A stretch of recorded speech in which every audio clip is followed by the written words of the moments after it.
किसी ने बड़े कमाल की बात कही है कि पानी में गिरने से इंसान की मृत्यु नहीं होती। इंसान की मृत्यु तब होती है जब उसे तैरना नहीं आता। परिस्थितियां कभी भी समस्या नहीं बनती। समस्या तब बनती हैं जब उनसे निपटना नहीं आता।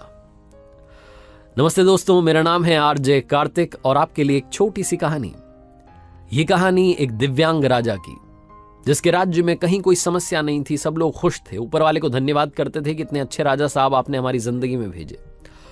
वो राजा दिव्यांग था, उसकी एक आंख नहीं थी, एक पैर नहीं था, लेकिन राजा को इस बात का कोई मलाल नहीं था। एक दिन राजा अपने महल की गैलरी में घूम रहा था, उस गलियारे में घूम रहा था और पोर्ट्रेट्स देख रहा था। जो शानदार पेंटिंग्स लगी थी उनको देख रहा था। वो जो शानदार पेंटिंग्स थी वो उसके पूर्वजों की थी, उसके पिताजी की, उनके पिताजी की, उनके पिताजी की। और राजा घूमते घूमते उन पेंटिंग्स को देखते देखते, निहारते हुए सोच रहा था कि कितने शूरवीर खानदान में मुझे जन्म लेने का मौका मिला। ऊपर वाले का धन्यवाद है, मेरे पिताजी इतने शूरवीर थे, उनके पिताजी इतने शूरवीर थे। वो देखता चला जा रहा था और जब आखिरी पेंटिंग को देखा और उसके बाद में खाली जगह को देखा तो चिंता में पड़ गया। उसे मालूम था कि अब यहां पर जो पेंटिंग लगेगी वो उसकी लगेगी। इस बात की चिंता नहीं थी कि वो मरने वाला है या मर जाएगा, मरना तो सबको है। चिंता इस बात की थी कि वहां जो पेंटिंग लगेगी वो कैसी लगेगी। राजा सोचने लगा कि मेरी एक आंख नहीं है, एक पैर नहीं है, इस गलियारे में इतनी शानदार पेंटिंग्स लगी हैं, मेरी वाली सबसे खराब लगेगी, सबसे भद्दी लगेगी। उसके अंदर ही अंदर चिंता होने लगी। तो राजा ने सोचा कि मेरे मरने के बाद में ना जाने कैसी पेंटिंग बने। एक काम करता हूं, मैं जिंदा हूं, इसी बीच में एक शानदार सी पेंटिंग बनवाता हूं, ताकि कम से कम ये तो सुकून रहे कि मेरी अच्छी पेंटिंग यहां लगेगी। तो उस राज्य में ऐलान करवा दिया गया, पेंटर्स को न्योता दिया गया कि आप आइए और राजा साहब की तस्वीर बनाइए। शानदार तस्वीर बनाएंगे, शानदार इनाम मिलेगा। पेंटर्स आए, उन्हें मालूम था कि शानदार बनेगी तो शानदार इनाम मिलेगा, लेकिन शानदार बनेगी कैसे? राजा की एक आंख नहीं है, एक पैर नहीं है, ऐसे राजा की क्या तस्वीर बनेगी? और पेंटर सोच रहे थे कि इनाम की बात छोड़िए, अगर खराब बन गई, राजा गुस्सा हो गया तो सजा मिलेगी। इसलिए बड़े बड़े चित्रकार भी आगे नहीं आए, हानि भरी। तभी एक लड़का था, उसने बोला कि राजा साहब, मैं आपकी पेंटिंग बनाना चाहता हूं, मुझे 24 घंटे का वक्त दीजिए। बड़े बड़े पेंटर आश्चर्य में पड़ गए कि लड़का क्या चाहता है, मतलब फांसी पर लटकना चाहता है, राजा को गुस्सा दिलाना चाहता है, क्या पेंटिंग बनाएगा? राजा को भरोसा था, उसने बोला कि ठीक है, आप बना करके लाइए। अगले दिन वो लड़का पेंटिंग बना करके लाने वाला था। दरबार भर चुका था, दूर दूर से लोग आए हुए थे देखने के लिए कि लड़का क्या पेंटिंग बना करके लाएगा।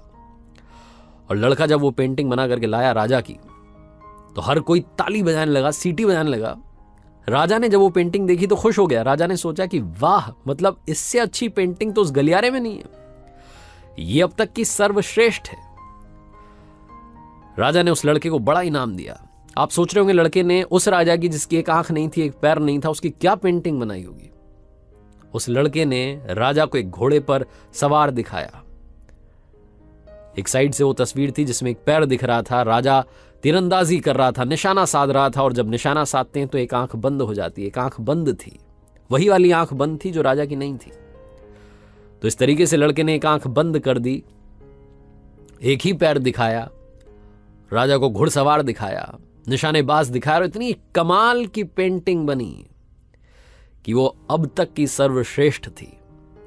उस लड़के के सामने भी चुनौती थी, संकट था, लेकिन उसने सकारात्मकता का साथ नहीं छोड़ा, पॉजिटिविटी का साथ नहीं छोड़ा। जिंदगी में चाहे जो संकट आ जाए, एक वैक्सीन की डोज हमेशा लगा करके चलिएगा।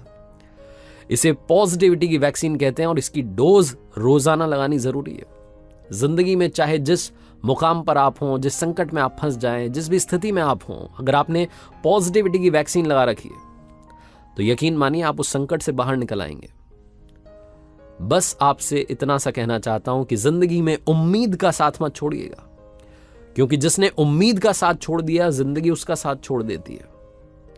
हर पल सकारात्मक रहिए, खुश रहिए, प्रसन्न रहिए, ऊपर वाले के आशीर्वाद के साथ, अपनों के प्यार के साथ और अपनी अच्छी और सच्ची मेहनत के साथ कर दिखाओ कुछ ऐसा कि दुनिया करना चाहे आपके जैसा। याद रखिए, हर सोमवार सुबह 9:30 बजे मेरे साथ देखिए मेरे सोशल मीडिया हैंडल्स पर एक नई कहानी।